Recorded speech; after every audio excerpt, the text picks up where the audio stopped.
We have with us Daniel Fiverson, who's an astrological intuitive, and he focuses on conscious intention, and we're going to be talking also about that and the eclipse and what it has to do with evolutionary astrology. Daniel, welcome to the program. Oh, thank you, Michele. It's always exciting to be here. I love to be part of this conversation. I'm so perfect. Boy, do we have the aspects that are just, even clients or friends of mine or acquaintances, people I've met. Actually, we've had a couple callers in on the show, too, of late that aren't particularly metaphysical or into astrology or, spiritual path, soul path, etc., have said, what's going on? Right? Yeah. The energy, things are so different. Things are really changing. Yeah? So other people are really, the mainstreamies are feeling it and seeing it. So, well, that's kind of what we hoped would happen. That's what we hoped would happen, right? This is what we hope would happen. That people would begin to wake up and question and what the hell is happening here, right? Yeah, right. Yes. Oh, that's true. That's true. Okay. That's I didn't think about it like that, but that's very true. So now it is eking out. There's a bleed. It's extending out. Yes. So that's true. That's what we need.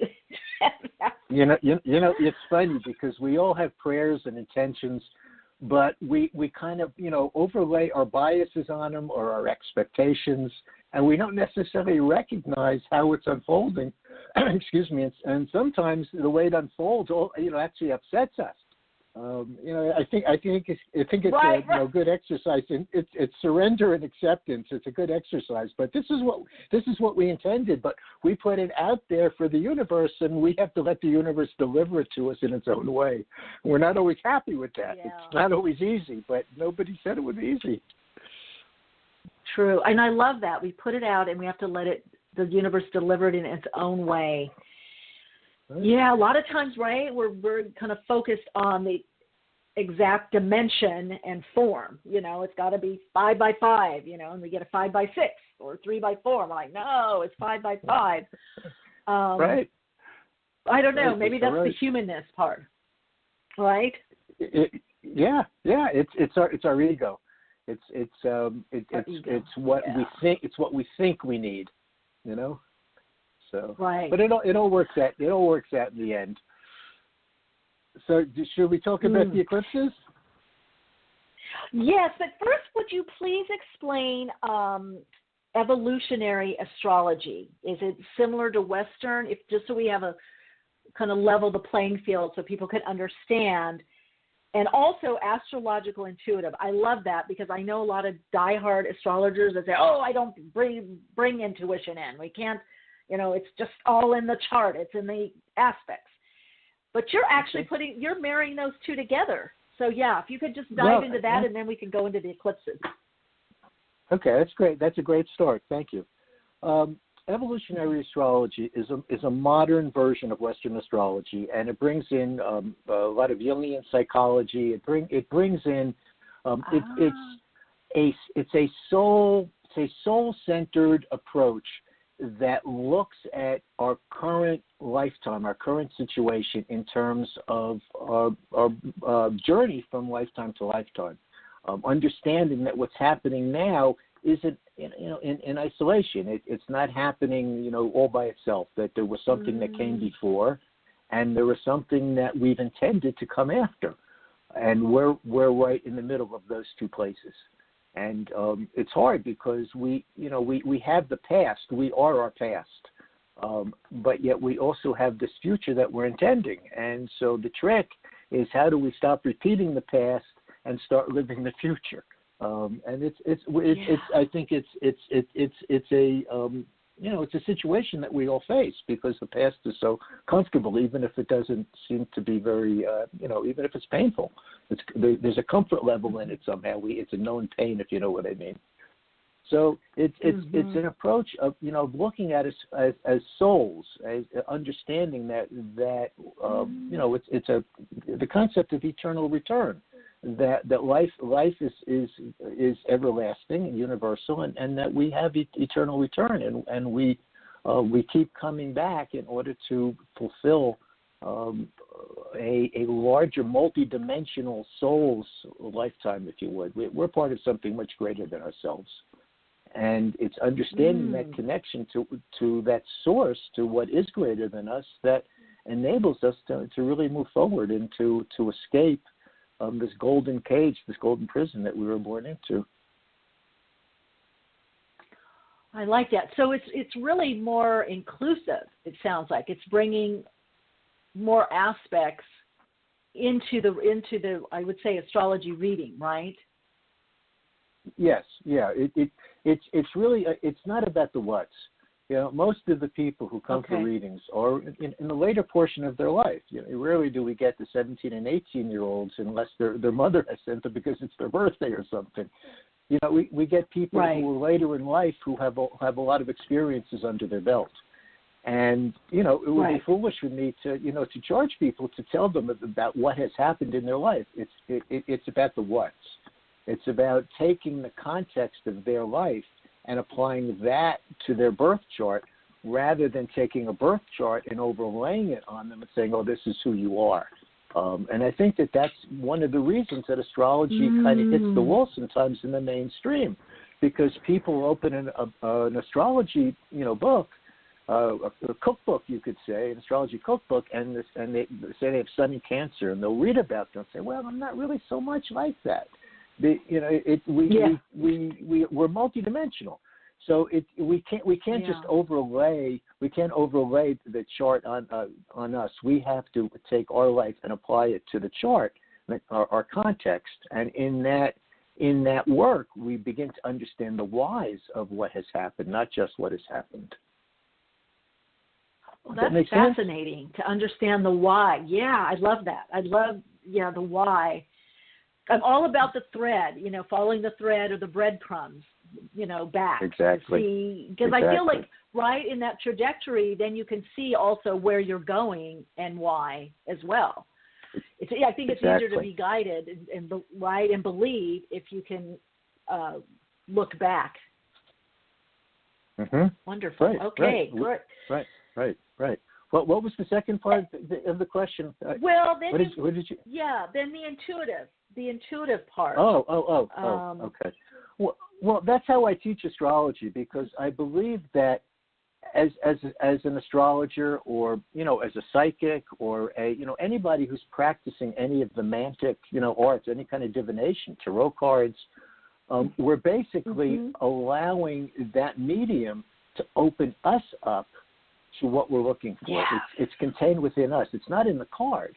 It's not in the chart.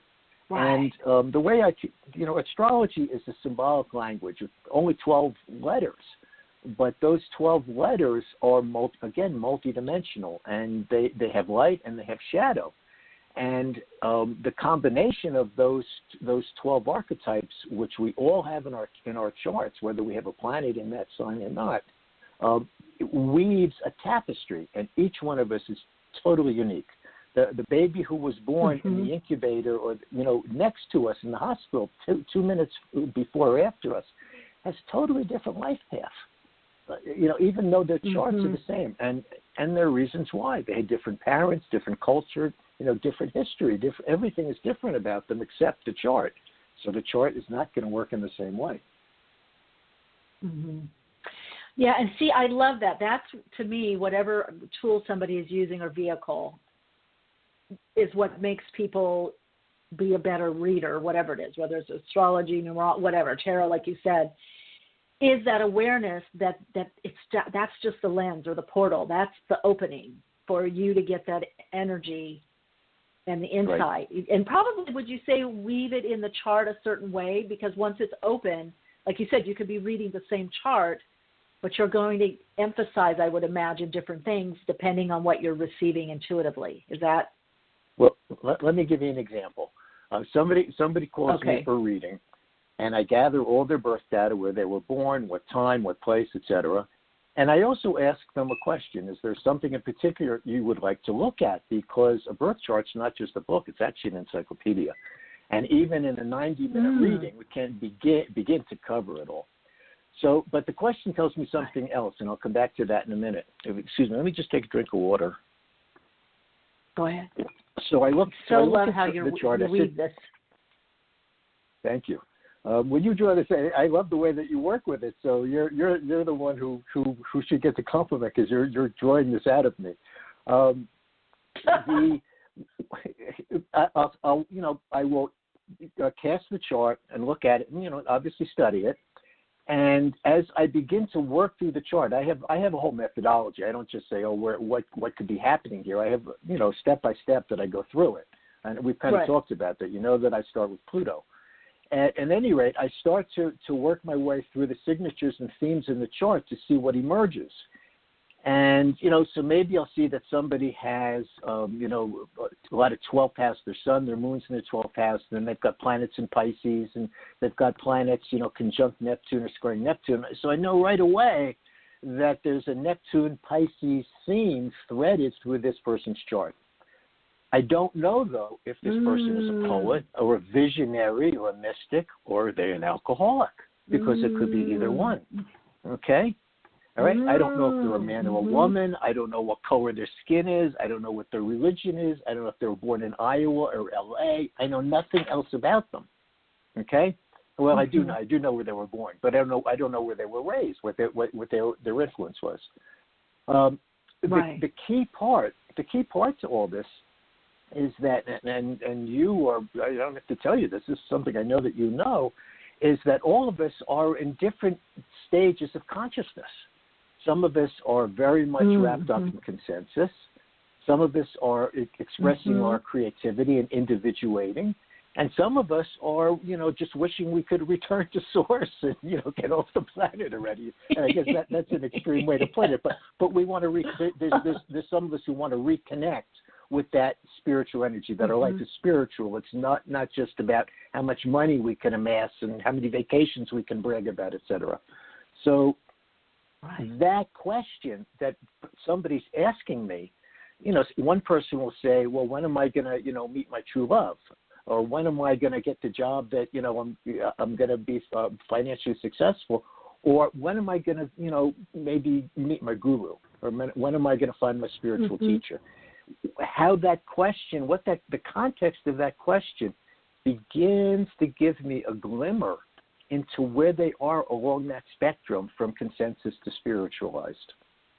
And that's going to determine how that chart is going to operate, because somebody who's totally into consensus, their Mars is going to be about having the flashiest automobile. If they're spiritualizing, their Mars is going to be, I'm going to India. Okay?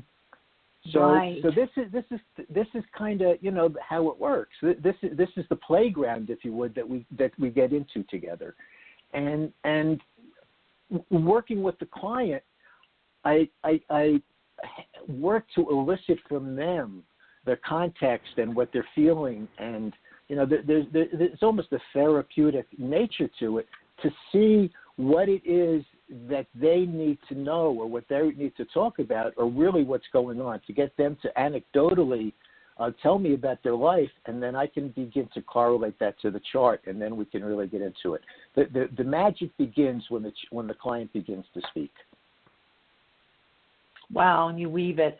Boy, I love that, because it also brings, or the potential is there if the person is open up to it, to really accept yourself and your path. Just what you said about the Mars, because that does say a lot, like what was going to drive somebody, literally and figuratively. Then you're not trying to be, like you don't really want the car. You want to, you want to go to India. You want to focus on, spiritual realms and spiritual path. And you're saying, well, no, I should like this. But no, it's in the chart, the way, it's brilliant. Now, okay. I just want to qualify all that, though, and just let everybody understand, that it's not all cut and dried. That it's like that spectrum that I described is like a keyboard on a piano. And we may be playing a couple of keys down here all the way to one side of the keyboard, but most of our activities at the other side. We're all, we're human. We're not a tree. So there's a tremendous versatility and multidimensionality in each of us, and we may still need that flashy car, even though we're looking for a guru. We haven't saturated ourselves with that desire yet. Okay, we have to saturate every desire that we have. We can't just say, "Oh, somebody told me I shouldn't do that anymore, and I'm going to stop." It just doesn't work that way. We have to be done with whatever that is to progress forward, and that's why it takes so many lifetimes. Right. So where are we in this? The eclipses. It is all good. Yes. As far as, and I would imagine these eclipses are helping in our evolution. If we're marrying the eclipse and what's happening with evolutionary astrology, what is going on? I guess what is maybe the how or the why and the what to using these energies or aligning to these energies is probably more apt. Okay. I'd like to preface just a little bit about eclipses because I think that they have a non-material reality that we connect to. Have you ever wondered, and I address that not just you personally, but everybody listening and who will listen to this, have you ever wondered why at a solar eclipse the shadow of the Earth the shadow of the moon is exactly the same size as the sun from where we stand on Earth, and that at a lunar eclipse the shadow of the Earth is exactly the same size as the moon? I mean, don't you find that remarkable? I mean, how does that happen? Yeah, I do. You see what I'm saying? I mean, you can't make this stuff up. It can't be an accident. And I don't have an answer. My answer is that it's the great mystery. Okay. I don't really have the answer to that. Okay. But it's down. Since the beginning of time, mankind has been awed and terrorized by eclipses. It was the most awesome event that occurred in the sky. And we still carry that emotional impact, even though we're modern and we somehow have acclimated to it. We haven't. We still haven't. We still kind of wonder really what this is about and how it's going to affect us. So people freak out. It's going to take things away. It's going to take stuff. Oh no, there's an eclipse. What's going to happen? So I agree with you. Right. Yeah. Right. Well, it does take things away, but it also brings things in. Eclipses, at the common denominator of eclipses is that they are full moons and new moons, which are critical events each month. One is a seed point of something new that's beginning, and the other is a culmination. It's an illumination point of something manifesting. So these eclipses either are going to bring in something that's a totally new thing, seemingly out of the blue, though it never is. When it comes up, we say, "Oh yeah, I kind of had a feeling that was going to happen." And the manifestation part, again, how is that really going to show up in our outer world or within our personal world? So this is why we have the issues, but and in essence we have one every month. It's just that the eclipses occur astronomically when the sun and the moon are on the lunar nodes. And this is what really makes it so impactful, because the lunar nodes are the karmic axis. They are our evolutionary trajectory from past to future. So, when the sun, which is our life force, and the moon, which is the way that life force is distributed through time and space on Earth, are connected to the karmic axis, you can imagine that there's going to be some consequences. It's just the way that things unfold, right? So it's on the moon. It's on the nodes. Right. The eclipse occurs with the south and the north. South and the north. No, within 17.25 degrees of the nodes is considered to be an eclipse. Okay, but when every eclipse is always on the nodes. It's always on the nodes. Yes. Yes. Okay, that's why. Yes, and the closer it is to the nodes determines its totality. So the lunar eclipse that's going to occur on Friday is only 1 degree from the nodes. The sun and moon are at 6 degrees excuse me, let me look at the chart just so I can get this right. Yeah, it's within 1 degree, but it's only going to be visible. Right, it's only going to be visible down in Australia and New Zealand and way up in the eastern part of Russia, and it's at the poles. It will only be visible at the poles. So there is a paradigm that says that our visible point on the planet, or the visibility wherever we are on Earth, is a determinant of the intensity of the eclipse over that point. Okay, so more intense where in those areas. If you can see it, yeah. If you can see, if the total eclipse passes right overhead, it's going to have much more intensity over those geographic areas. But there also, I also work with very tight orbs. You know what an orb is. An orb is the difference between one planet and another. How many degrees? So I actually work with like only a 2 or 3 degree orb. Oh, very tight orbs. Okay. Very tight orbs. Okay. But when it is now, that let me tight, ask you, which one is that? Right now, which sign? Which is in the South Node and which is in the North Node? Because it's in Leo, right now, Aquarius. Right. Right now we have Aquarius South Node and Leo North Node. Okay. Okay. Makes sense. Give me a second here. I'm going to just pull up a chart here. North Node. So at the core of these 3 eclipses, and the reason we're having 3 eclipses is there's actually a 34-day window twice a year as to when an eclipse is going to occur. And if the first solar eclipse occurs early in that 34-day period, then there's enough time for a second solar eclipse at 4 weeks later. So that's why we had the solar eclipse on July 12th, and we have the lunar eclipse on the 25th. Again, new moon, full moon, and then the next new moon in August, on August 11th, will also be another solar eclipse, but it's very wide. It's not very near the nodes.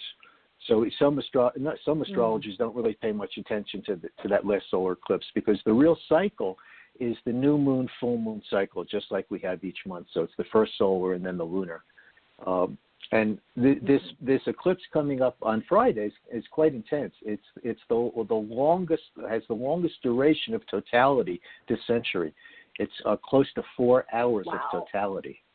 Yeah, it's huge. It's huge. Yeah, that is, because usually it's a little over an hour, right? 45 minutes, an hour. It usually doesn't last. Yeah, exactly. Maybe 2, right? So 4 hours. That's a long.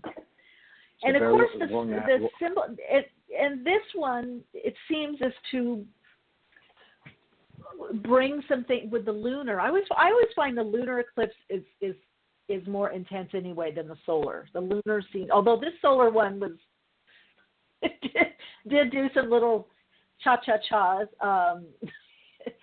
but I don't know if that's just me, or what do you say? Like some say, because it's the solar, something is hidden, the lunar, something is brought back out. What's your take on that? Yeah, no, I think you're leaning in the right direction. It is a 1-2 punch. And the solar, it comes into our awareness in one way or another. And at the lunar, we get the culmination of it. It's a culminating point. It's that full moon that's an illumination.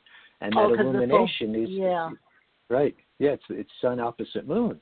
So we've got the moon actually holding all that solar energy now. It's transferred to the moon, and the moon is our emotional body. Okay, the moon is our ego. It's our self-image, and the moon. If you ever look up at the moon, it's full of craters. Okay. Right. So here we are. We're all walking around with these cratered moons, and when we encounter somebody, it's their moon that we're interacting with. So, you wonder why we have all the kinds of personal transactions and interactions that we do, because we're encountering everybody else's craters, and they're encountering our craters, and we all have craters. We all have those impacts. Yeah. Yes. So what is the significance, would you say, because it is going to be powerful and intense? I mean, I can already, I don't know, feel the energy. So I read wide orbs because I feel it so much. And what is the best way, I guess, to align to this energy? Is there things that we need to look for or that would be helpful? Yes, obviously, yes. At the core of these, at the core of all three of these eclipses is Mars retrograde in Aquarius.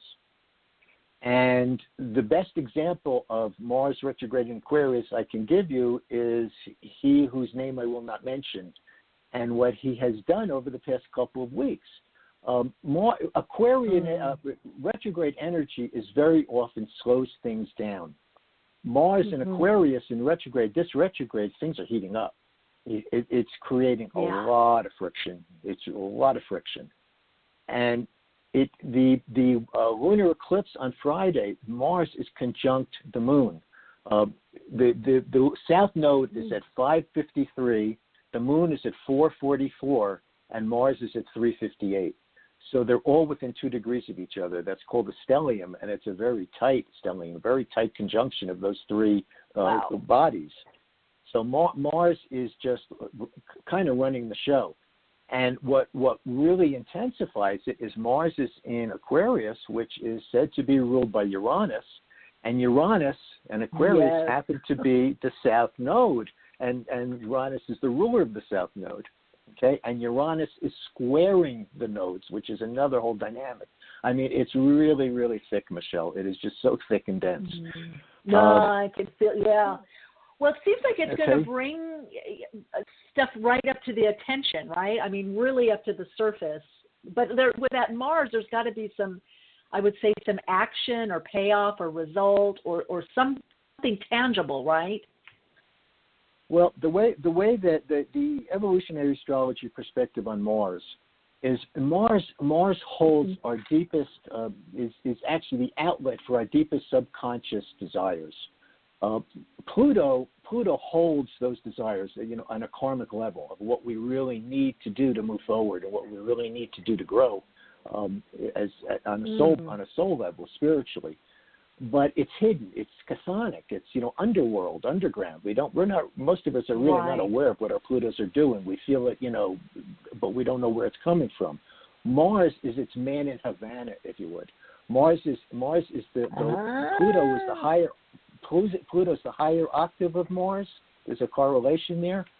Actually, Mars used to be, or still is, the traditional ruler of Scorpio. So they're both, they have a lot of correlations.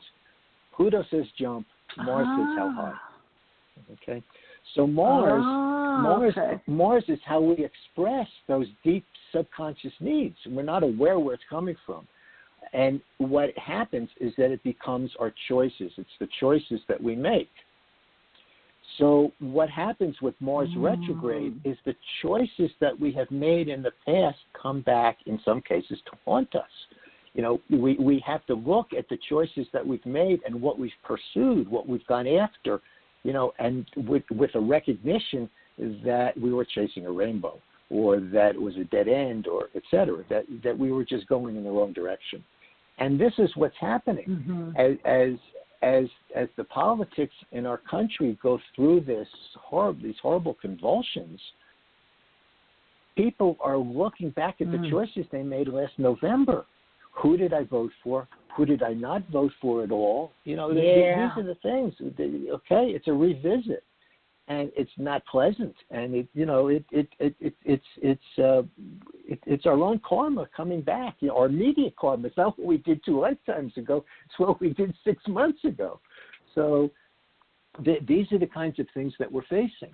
The Aquarian energy is really, really powerful always. Aquarius is the awakener, and the way that we get awakened is Uranus comes along and disrupts things. It interrupts things. It interrupts all the Saturnian Capricorn crystallized things. It's 10th house into 11th house. Capricorn into Aquarius. In Capricorn, things get structured and crystallized and solidified and grounded. In Aquarius, all those things get blown up. They get shattered because that's how evolution occurs. If you're going to, you want to build a beach house and there's, something on that lot that you want to build on, you got to tear it down first. Unless you want to go live in that, 1930s, little cottage. You just paid $4 million for this lot on the beach, and you probably don't want to live in that cottage. So, you tear it down, and you have to build something else. That's what Aquarius does. It's an individuating, awakening self. It's how we self-actualize in the collective, because it represents our community. So all this Uranian energy is causing all this dissonance and disruption and interruption in our lives, not just in our country, but around the world. We can see it. But it's good because in order for something else to grow, to be born, to be created, the ground has to be cleared. And I love that you say it represents the community. So that's interesting. It represents the collective, the Aquarius. Yes. I always thought of it as groups, but yes, the humanity. So this, maybe this is why my guides say this time period is the rude awakening, that people are either, a lot of people are going to be awakening rudely by their choices, like, oh, shoot, we did that, or we voted this person in, or we, whatever, there's, or I believe that, the delusions are going to be seen or revealed. Yeah, rude awakening. I love so this kind of reminds. Yeah, that's I guess what you're telling me with the Uranian energy, that that it's now getting more into humanity, more into the masses. That I guess to see below the surface. I guess with this the revealing, right, of what is actually. To see themselves. The balance here, what's happening all through these lunar node transit through Leo and Aquarius. Now, Leo is the self. Aquarius is everybody else. That's why it's community.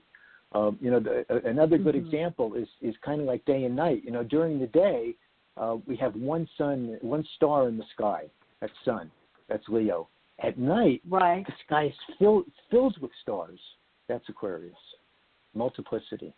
It's multiplicity. Okay. And we're all we're day. We live in a day world. In our cities, we don't even have nighttime anymore. The city lights are so strong that there's never any real darkness. You have to go out, 50 miles out of town to actually get where it's dark. And this is one of the things that's happened to our world, that we're day people, and it's in the night that we learn and we experience and we intuit and we dream. We don't do that during the day. Yeah. So I love the night. I love going out into the moon. Yeah, this is So the self with that. Now we also have the solar eclipse. So that was Capricorn, Cancer. Right. And correct me if I'm wrong. I have a question, twofold question, because let's go to that. This lunar eclipse, we're seeing the choices, what happened 6 months ago, and then will this also put stuff in motion another 6 months? Yeah, and I wouldn't limit it to that. We're just seeing the choices that we made. Period. We're experiencing the consequences of our own choices and decisions. Okay. And and next year, I think starting in January, don't we have a succession of Cancer, Capricorn eclipses? Yeah. Do we the nodes will change. The nodes. Yeah, the nodes transit in November, and the nodes transit retrograde backwards, so they move back through the signs. So the south node will move into Cancer, and the north node will move into Capricorn. Right. Okay. Right. So it'll switch. That's going to be interesting. So it's going to switch the same energies, but emphasize differently. Well, let me just say something about Leo and Aquarius. One of the dynamics of this polarity is balancing what we need versus what the collective needs. Where our selfishness Mars is selfish. Mars is self-centered. Yeah. It's about me. It's about me. So it's about, and it's about recognizing where we have made choices that were good for us but bad for everybody else. And that could be the collective, that could be our family, that could be our partner. That you can ratchet it down on any level of relationship. It's going to work there. How are we balanced with our lovers, our partners, our wives and husbands, our children, our neighbors, our immediate community, our immediate community, our country and the world. I mean, it opens up on many, many levels. We're already having the Capricorn stuff go on. We've had Pluto in Capricorn since 2008. Yeah. And Saturn's now in Capricorn, which is its own sign, ruling that Pluto. So the Capricorn energy is phenomenal. But Capricorn, stuff gets done. When we have Capricorn, Saturn is our friend. People are afraid of Saturn. But Saturn brings skills, it brings mastery, it brings things into its time and space. So it actually actualizes what we dream about. It's fun to dream it and imagine it and whatever. Capricorn makes it real. Okay. Yeah. So the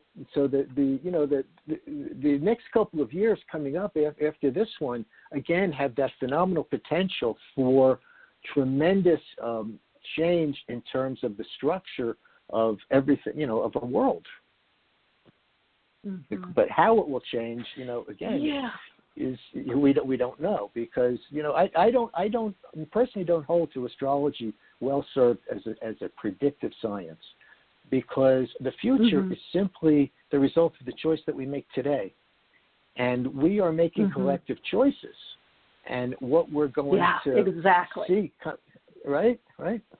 So no, I so agree with you. I always say when people are freaking out, I'm like, look, I call it mitigating consciousness, because we don't know what's going to happen. A different decision could be made. Somebody else wakes up a little more. Because things don't always have to get cataclysmic, because like you were saying, we are constantly making, different decisions, so that are impacting individually and collectively. Right. And the people that are waking up right now, I mean, it's just, phenomenal. So go back to something, Daniel. This is so fascinating. I love it. What you were saying, that we're waking up to the choices. Now, is there a corrective aspect of that? I mean, where people are noticing, are they connecting the dots and saying, wow, I chose this, maybe this would have been better, or why did I choose it?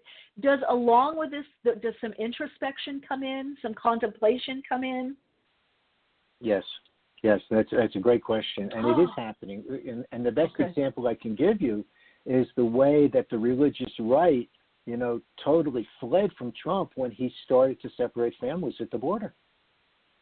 Okay, these were the people who elected him, and as his real self unfolds. They're beginning to recognize that they hitched their start to the wrong wagon, or wagon to the wrong star. Got it backwards. So that. But the other thing that is really going on, and there aren't a lot of astrologers talking about this, and I think you will like this, is that there's a lot of goddess energy right now, Michele. It's phenomenal, and we're seeing it in the women's movement. We're seeing it in exactly what's happening at the border, where there was this total outrage. It's what's happening to families. It struck such a core nerve in everybody, in humanity. How can you do this? So these are the energies that are coming back.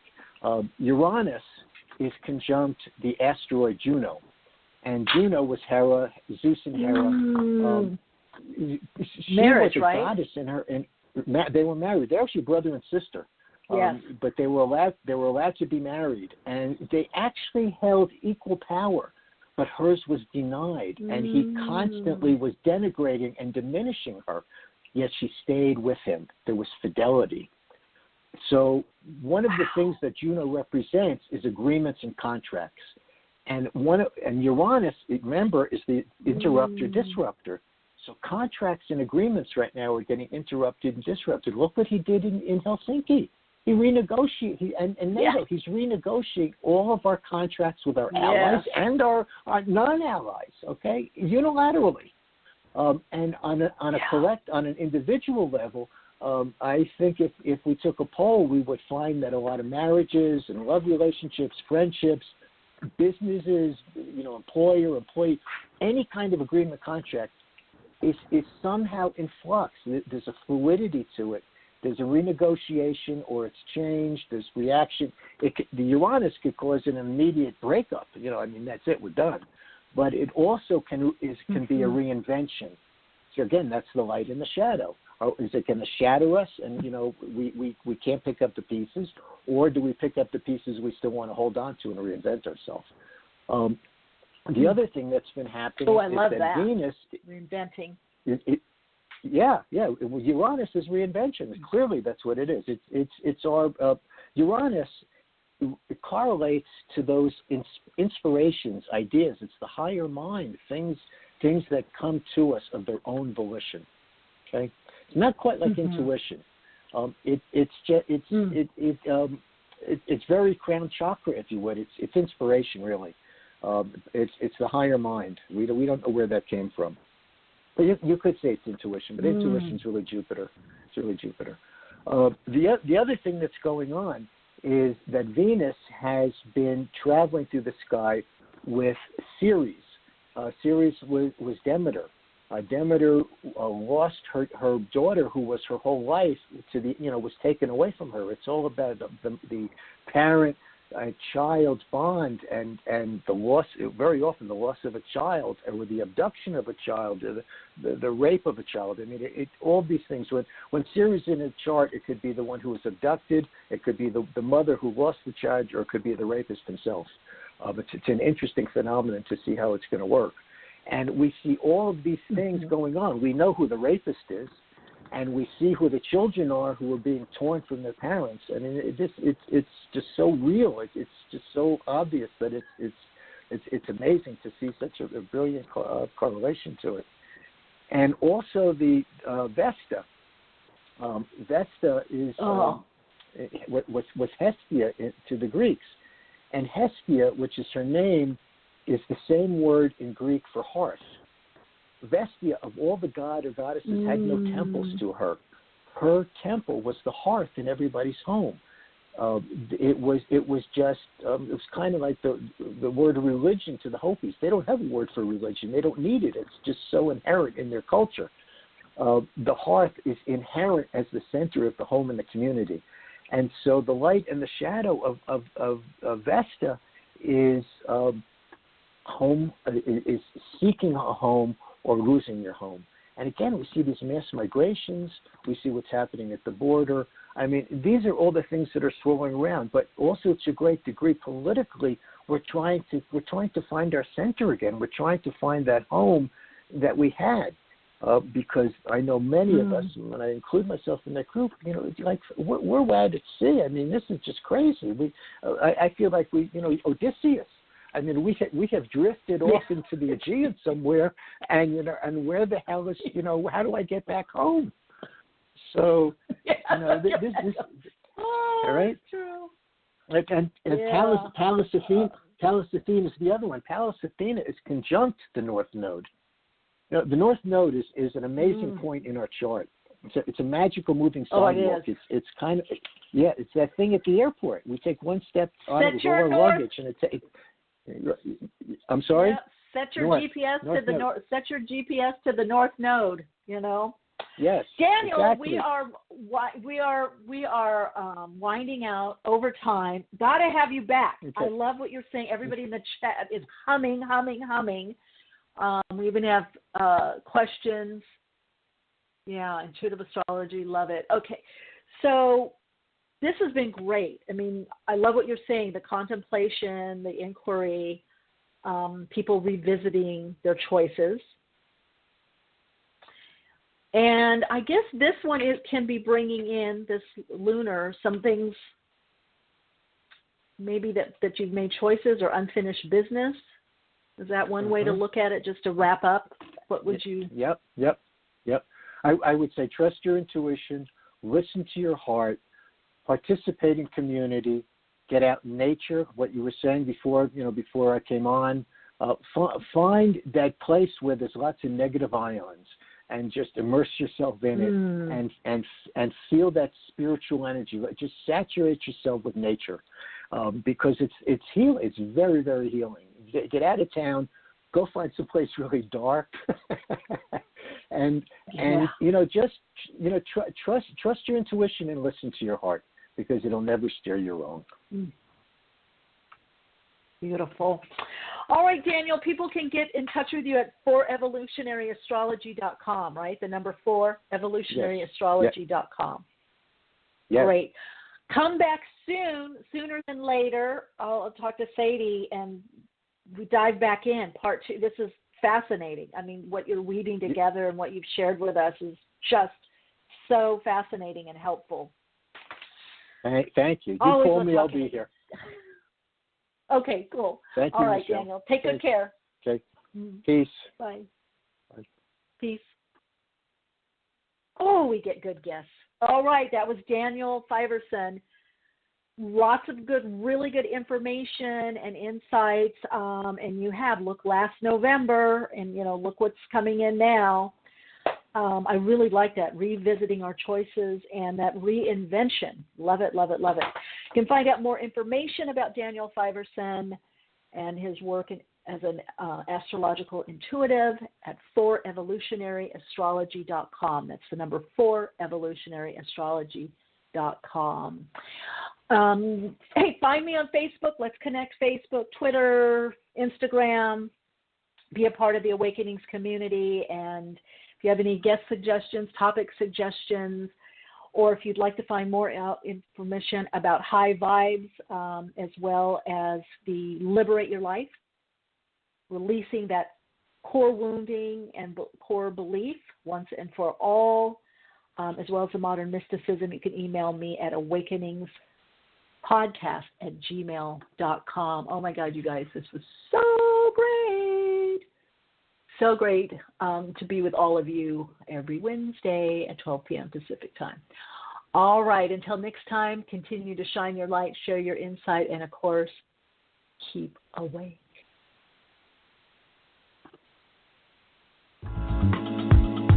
Awakenings broadcasts every Wednesday, 12 p.m. Pacific Time. Archive shows are available on iTunes. For continued Awaken conversation and insights, join the Awakenings group on Facebook and visit Michele's blog at soulinsightsforspiritledliving.com.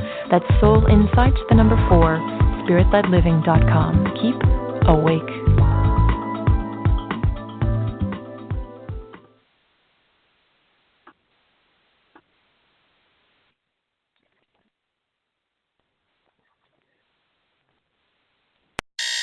Good morning, world. Good morning, honey. Morning. Good morning, handsome man and mirror. Mwah. Morning, Pepe. Good morning, car. Good morning, guy playing air guitar in traffic. Good morning. Welcome to McDonald's. Good morning. And finally, good morning, kids. How about a delicious breakfast? Here's to making your morning routine a little bit better. Get the Sausage McMuffin or the Sausage Biscuit for only $1 on the McDonald's $1, $2, $3 menu. Prices and participation may vary. Cannot be combined with any other offer or combo meal. Audible is making summer a little bit sweeter for Amazon Prime members. For a limited time, you can join for just $4.95 a month for your first 3 months and enjoy the stories you love outdoors. Use the Audible app and sit poolside with J.K. Rowling's Harry Potter and the Sorcerer's Stone. Or hit the beach with Stephen King's The Outsider. You'll get 1 credit a month, good for any audiobook. Exchange any you don't like. Summer is the perfect time for this Prime member offer. Get it now at audible.com/Prime.